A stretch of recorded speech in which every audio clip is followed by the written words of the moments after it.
Welcome to Season 5 of the Photo Ethics Podcast. I'm your host, Savannah Dodd, and I'm the founder of the Photography Ethics Center. Each week, I'll be talking with an accomplished photographer about the ethics of their practice.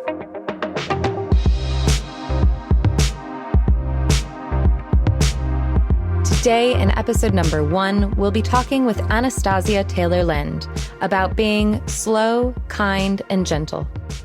Anastasia is a photojournalist who's been reporting on women, war, and violence for the last 20 years. She's a National Geographic Society Explorer, a TED Fellow, and a 2016 Harvard Nieman Fellow. Anastasia has been photographing the war in Ukraine since it started in 2014. An overview of this work was exhibited at Imperial War Museums in the UK in 2022. Her monograph, Maiden, Portraits from the Black Square, which documented the Revolution of Dignity, was published by Gost Books in 2014. Her first poetry collection, One Language, was published by Smith Doorstop in 2022. Anastasia holds master's degrees in documentary photography and poetry. She was the 2024 World Press Photo Contest Europe Jury Chair.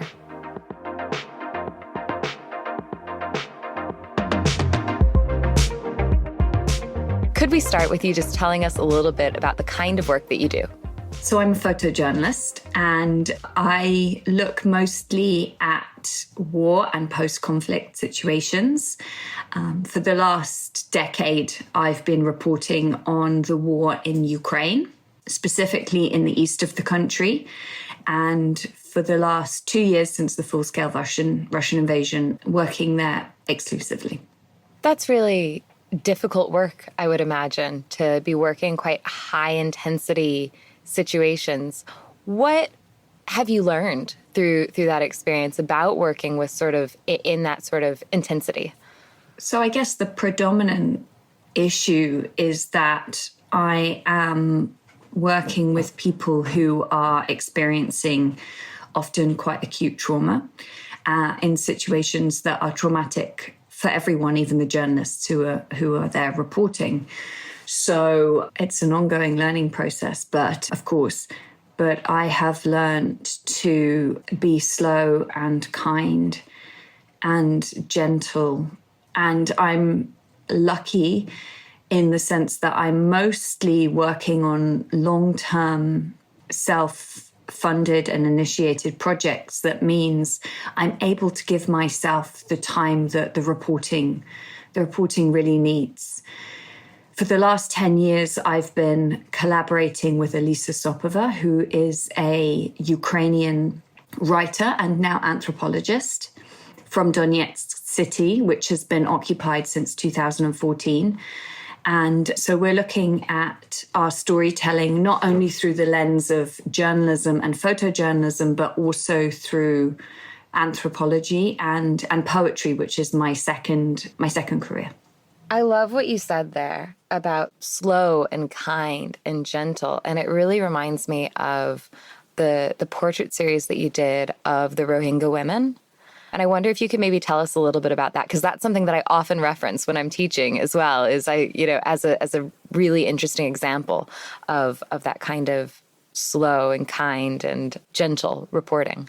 So I was on assignment for Human Rights Watch for a month in Cox's Bazar in Bangladesh. And so a month really felt like at least enough time to start being able to tell some very, very difficult stories about massacres, survivors' experiences who'd managed to cross the border to Bangladesh. And this very simple portraiture approach to what's essentially a breaking news story, if you like, came from my experiences in Ukraine in 2014 during the Maidan Revolution, when I similarly set up a makeshift portrait studio in Maidan Square in central Kiev and made portraits of the people who participated in the revolution and also ordinary people who came to mourn those of them who'd been killed afterwards. And, the question I ask myself often is, how would I photograph this person if they were a relative of mine, if they were my mother, for example. And how can I bring the gentleness with which I would photograph a family member to somebody that I have sometimes only just met?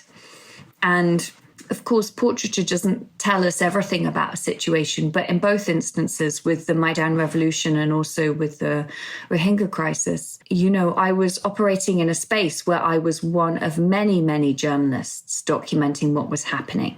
And that knowledge enabled me to take a slightly different approach. Of course, if I was the only photographer in Maidan or the only photographer in Cox's Bazar, I would have made more traditional photojournalistic reportage pictures, but there were lots of people there already making those photographs. And so in the instance of the Human Rights Watch assignment, those portraits were sitting next to very, very detailed interviews that had been conducted by Human Rights Watch investigators into exactly what had happened in specific massacres that had been perpetrated by the Myanmar military against the Rohingya population inside Myanmar. So I was very lucky as well in that instance that I had a commission from an organization who basically were collaborative in the photographic approach.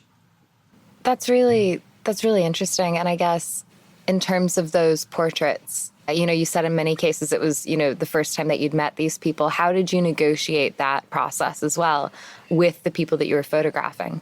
So it was a really catastrophic emergency situation in Cox's Bazar. Hundreds of thousands of Rohingya had fled very suddenly across the border, and the makeshift refugee camps had no infrastructure. People were seriously injured and didn't have access to, at that time, to very much medical care. There was no sanitation in the camp. There was little food. So, I worked with a team from Human Rights Watch. So we spent a lot of time with each person collecting eyewitness testimonies that were then used as evidence by Human Rights Watch of the crimes that had been perpetrated by the military in Myanmar. And so each person was interviewed extensively by trained and very experienced researchers at Human Rights Watch. Those interviews were also recorded in part. I was working with a videographer, and then I also made an accompanying portrait, usually after the interview had been conducted. So although the situation was very chaotic, we were moving very, very slowly through the refugee camp. And as I said, I was there reporting for a month. So I, as a photographer, being given an assignment, I was really given the resources that I needed to be able to tell that story in a more delicate and nuanced way. I wasn't working alone. My job was solely to focus on making portraits and being with people in that moment. In order to make work, I need to have, as a photographer, I need to have several resources available to me. One is the support of a team in this instance, absolutely critical. And the other is time. I needed to have time to be with people and to make those pictures.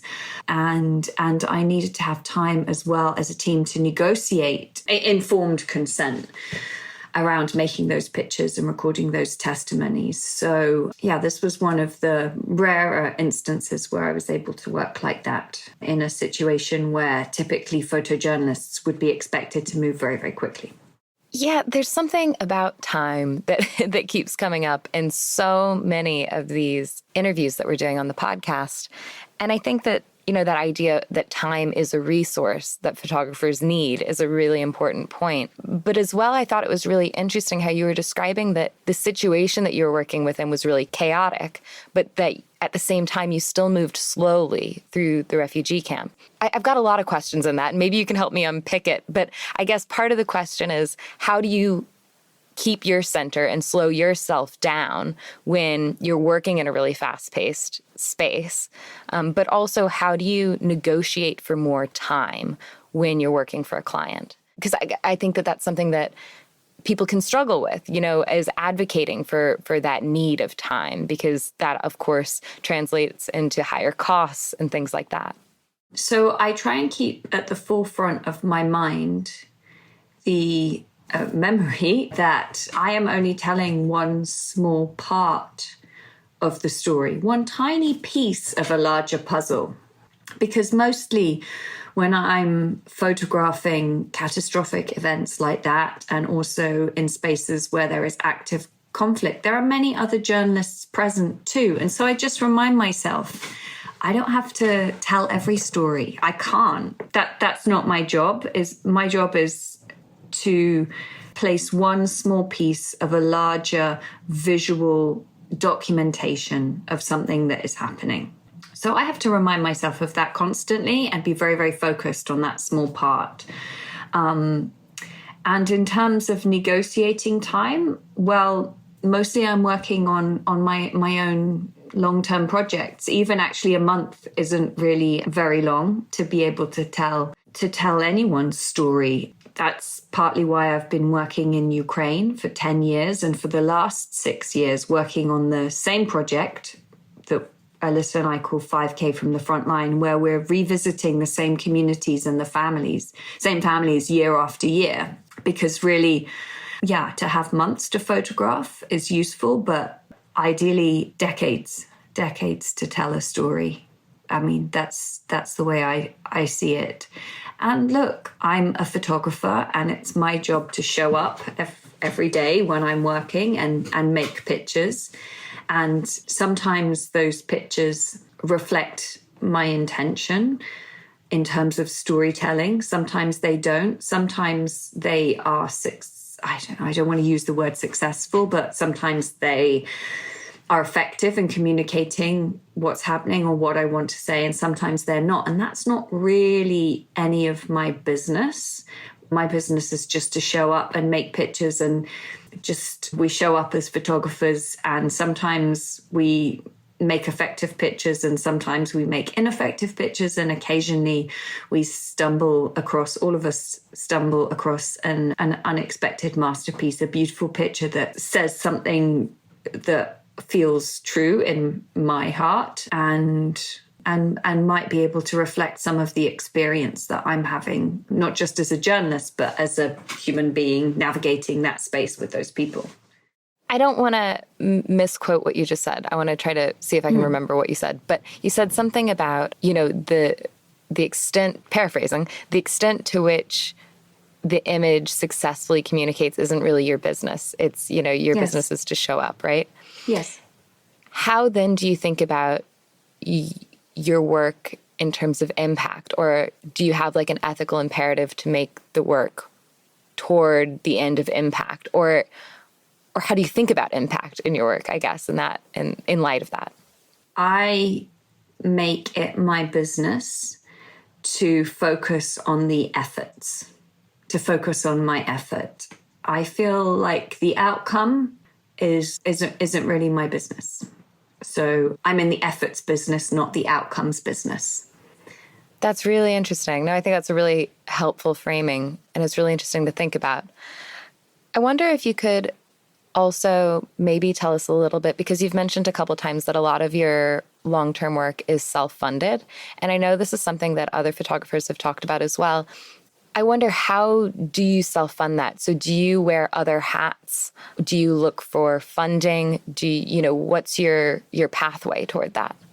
For the most part, I find I'm not really able to make the kind of slow, long-form storytelling that I want to on assignment. Sometimes it's possible, but for the most part, not. So typically what I do is find a topic or a story that is interesting and pressing and critical to me. And I find people to collaborate in Ukraine, almost always with Elisa Sopova. And I go and make that work. And sometimes, well, look, for the first 8 years of Alyssa and my work in Ukraine, our reporting was entirely self-funded. So through our income as journalists on other assignments, we would take some of the money that we earned and put that into our own personal project. It was only 9 years into these self-initiated, self-funded projects that we have received some funding. Last year, through the National Geographic Society Explorers Program, also from the Canon Female Photojournalism Grant. I would estimate that over the last decade, Alyssa and I have applied for between 80 and 90 different funding opportunities, grants, scholarships, fellowships, and prizes. And it was only last year that we were successful with some of those applications. So it's also a litmus test of whether we are doing the right work. Will we continue reporting those stories even without editorial or financial support? And sometimes the answer is no, and sometimes, that is the case. I work as a photojournalist full-time, and my I don't even want to call it personal work. My work is funded entirely through journalism. And sometimes it's a case of taking assignments as a jobbing photographer and using that to fund projects that are important to me that I am not able to get commissions for. Also, we don't always try to get commissions. Actually, the most effective way for us to work has been to follow our hearts and topics that are interesting specifically to Alyssa and I. Also to just know that we are interested in making work in Ukraine, but not necessarily what specific stories we'll end up following, and be able to be, flexible and open to how our stories take shape editorially. And then we would pitch them to publications and magazines afterwards. That said, 5K from the Frontline started as an Instagram project where we simply agreed between ourselves that we would post one photograph on Instagram every day, accompanied by a 2,200 character story that Alyssa wrote. That's the character limit on Instagram. So that's how our project began. And now we have funding from National Geographic Society, and the various chapters of the project have been published in legacy media, Time Magazine, the New York Times, NPR, among others. So yeah, we're not dependent on editorial interest from legacy media, although our work almost always ends up on those platforms in the end. That's really interesting, I guess, because I can imagine there's quite a lot of freedom in that, but also I'm sure that's also can be a more difficult pathway in some ways, that when you're operating outside of that, and also maybe with outside of that institutional support. Yeah. So, especially when I'm working in a hostile environment, I would not have resources such as a security advisor, a driver, very comprehensive life insurance, a whole team to support us if things go wrong. I've never been able to work with an armored vehicle except for when I'm on assignment. So yeah, there are many resources that we don't have access to. At the same time, we have full editorial control. And frankly, it's the way that I prefer working, because Alyssa and I can decide what story we want to tell and in what way. And once we know that, we can take the work to publications. So that freedom is worth all of the things, all of the privileges that we lose. And all of the to have that kind of logistical and safety and editorial support is extremely expensive. I should point out. So we're working in a very different way when we're not on assignments.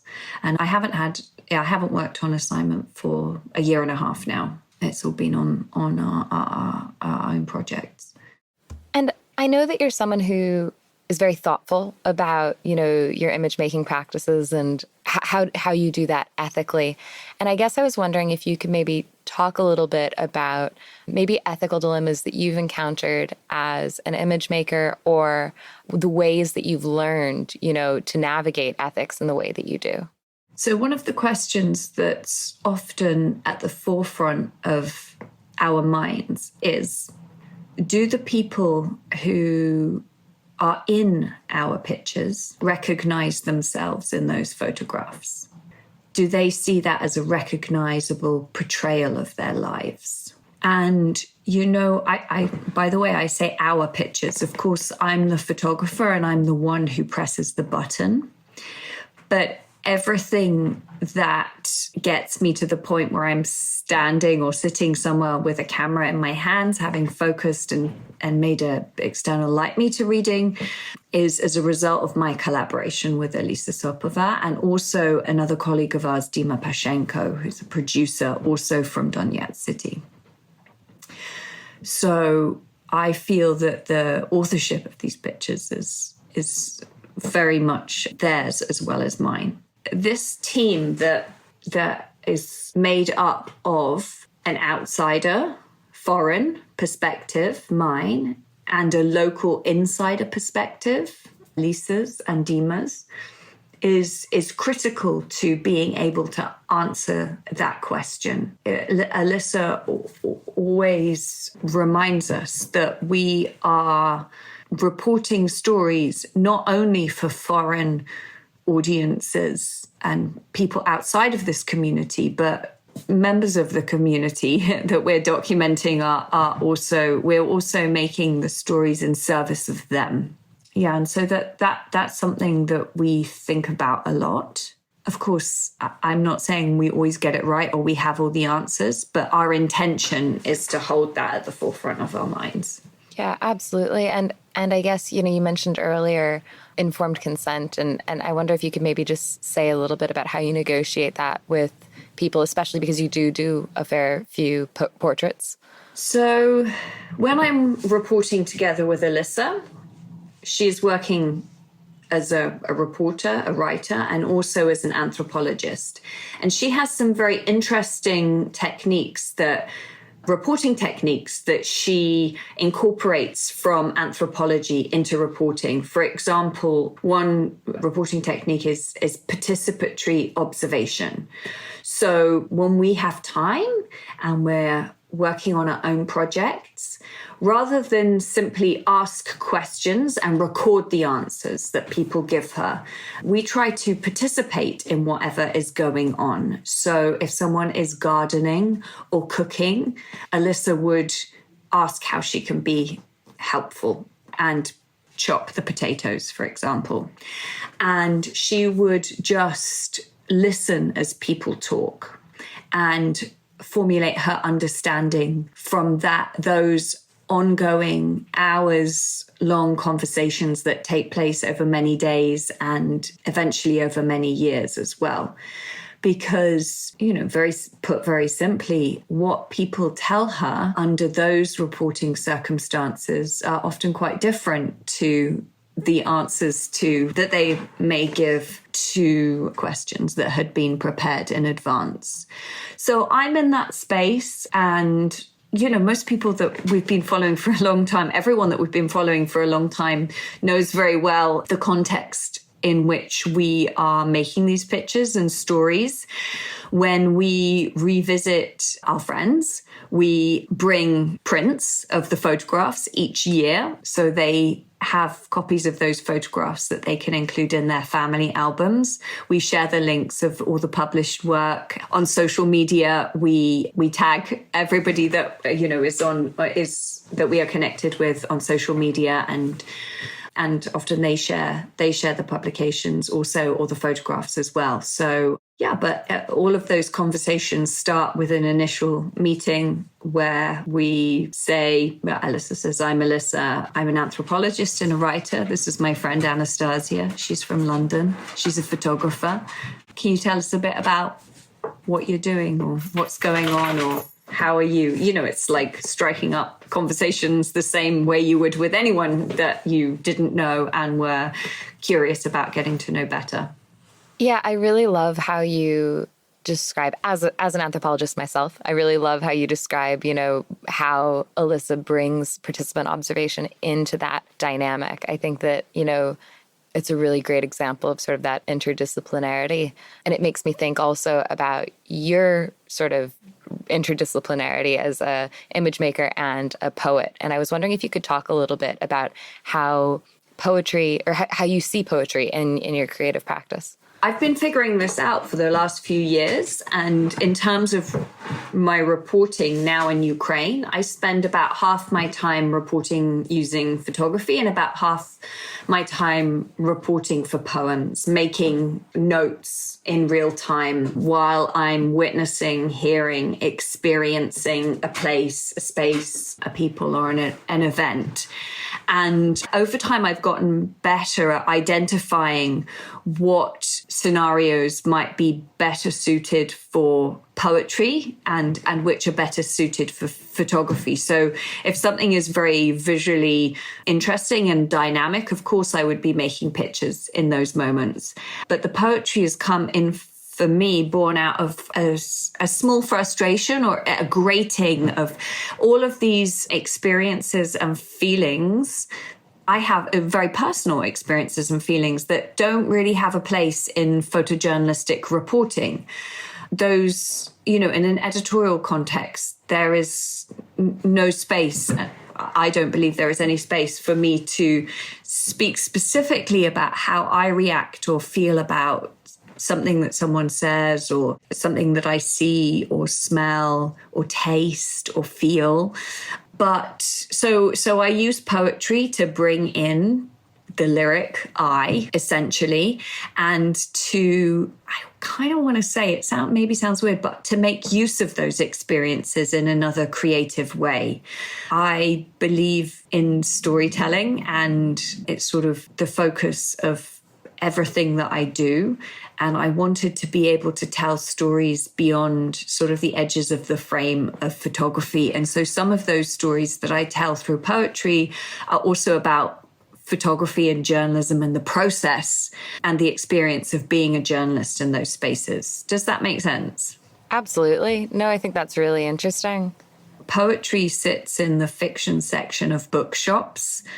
And it really doesn't matter to anyone else, but it matters a great deal to me that my poems are reported and fact-checked and essentially non-fiction narrative storytelling.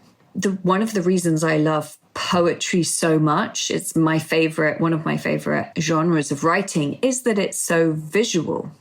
Each stanza is almost, in my mind, like an individual frame. And when they're put together, it can sort of read like a short photo story. And I just love creating those images, internal images, through writing. Yeah, it's also a skill we learn as photographers, to notice detail. And sight is my predominant sense, or at least the one that I've cultivated most closely over my life.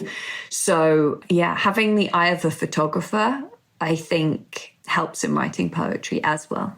I think you've described that in such an accessible and really understandable. Yeah, I don't know. There was something about the way you described that just makes so much sense, and it makes me think about poetry in a way that I've not thought about it before. But I can also imagine that could be kind of a scary transition, going from, being quite a renowned photojournalist and then sort of stepping into a genre that maybe you don't have as much of a track record in. How did you find that? I wanted to be a poet before I wanted to be a photojournalist. But I thought that poetry was for posh people who went to Ivy League universities. And I only got B's in English at high school. So I thought perhaps I wasn't very good at writing. I was also, I didn't go to school much when I was younger. I'm not very good at spelling and grammar and, all of those kinds of things. And so I just thought that photography would be more accessible for someone like me. And about 7 years ago, I realized that I wanted to write poetry regardless of whether I could or would be good at it or not. So I just started taking evening classes. And it was my hobby. I didn't really tell anyone about it. I just went once a week and read poems as part of a group and responded to writing exercises and shared some of those poems in that space. And after a few years, I I'd done a lot of evening classes and couldn't find any more. And I had an amazing bit of luck, actually, that the first poetry competition I ever entered was with a rough manuscript for a collection of poetry, and I won the competition, and the prize was to publish my first collection. And with that collection, I applied to do an MA in poetry at the Poetry School here in London and received a full scholarship. So I just graduated from that master's program at the end of last year, and so have been writing very intensely since the full-scale Russian invasion of Ukraine. It's been really enjoyable to not know my craft in poetry, and it's freeing because I don't know if what I'm doing is any good or not. And not knowing has just allowed me to write because I want to. And I have the same attitude as I do to photography. I'll just keep writing poems, and some of them might be good or, effective in communicating what it is I had intended to say, and some won't, and that's okay. I just also really find it creatively nourishing to have these two kind of seasons, creative seasons in my life. The photography and the reporting poetry as well as photograph season is very much facing the world and being out in the world and being, having my feet on the ground and experiencing my life and other people's life in a very sort of engaging way. And then the writing season is completely different. It's very solitary, it's very quiet, it's also very slow, but I find it gives me a balance just sort of personally in terms of my own mental health to have that time for introspection, and writing poems allows me to better understand how I've experienced things and what I think about different topics. And in that way, it's a full loop in that it informs my photography when I'm back in the reporting season. That's really interesting as well. So I guess it could also be a really good tool for maybe working through traumatic experiences when you're photographing and stuff. Is that accurate? Yes. Storytelling in all forms is one of the most important tools that we have to understand ourselves, our interactions with the world, and our trauma. I mean, even just sitting and telling a friend what happened heals us.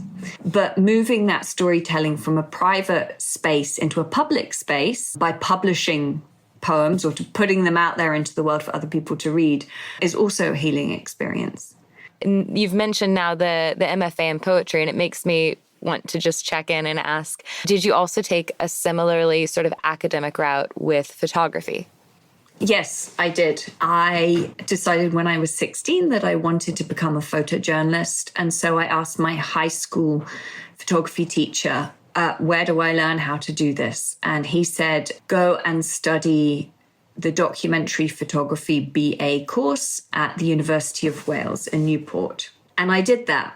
And this strategy of being interested in something and wanting to learn more about it and wanting to learn how to do that thing myself and then honing my craft under the guidance of amazing teachers who know how to do those things and might be willing to teach me worked for me in photography. So it was, when I was thinking about poetry, I was like, okay, there was a time when I didn't know how to make a photograph, but I just loved photography and I wanted to learn. And here I am finding myself not knowing how to write poems, but just loving poetry and wanting to learn. So I used exactly the same strategy. I was like, right, if I want to learn how to write poems, what do I need? I need accountability. And so the structure of a course, whether it's, through a university or not, really helps me. And I need people to teach me. And so that's what I was able to find through the MA in poetry. Also, that's a lie. I always struggle with low self-esteem. I was about to say sometimes because I didn't really want to admit it, but I always struggle with a sense of low self-esteem. And there's something in me and I know this about myself, so it's okay, but it is true that I don't always believe that I'm really qualified to be something unless I have a piece of paper, unless I have a certificate that says, okay, now you are this thing. So I have a master's in writing poetry, a certificate. And so I feel like I can say I am a poet. Yeah, so there's partly legitimizing that for myself. I totally understand that. I think imposter syndrome is very real, very real. So I'm aware that, you were the jury chair for the Europe section of the World Press Photo Award this year. And you've also just received, at the time of recording this podcast, an honorable mention for the Anya Niedringhaus Award. So I just want to sort of put it out there and say, is there anything that I should have asked but didn't? Anything you really want to touch on that we haven't covered? One of the most pressing ethical issues facing journalism, and specifically photojournalism today, is still a lack of diversity among the storytellers in our industry. We need people with lived experience of the issues that we're reporting on to be the storytellers and to be part of shaping those narratives around war, gender, race, among all of the most pressing issues that we face in the world. And still today, an estimated only 15% of photojournalists are women. In reality, the closer you get to the front line, the less women there are additionally. And of course, the intersectionality of gender and race. And, I'm conscious as well that I'm speaking to you from the UK, and where an estimated 51%, so more than half of the leading journalists in this country, went to one of two universities, Oxford or Cambridge. So we also are missing the voices of working class journalists and people who come from low income communities and have had those experiences.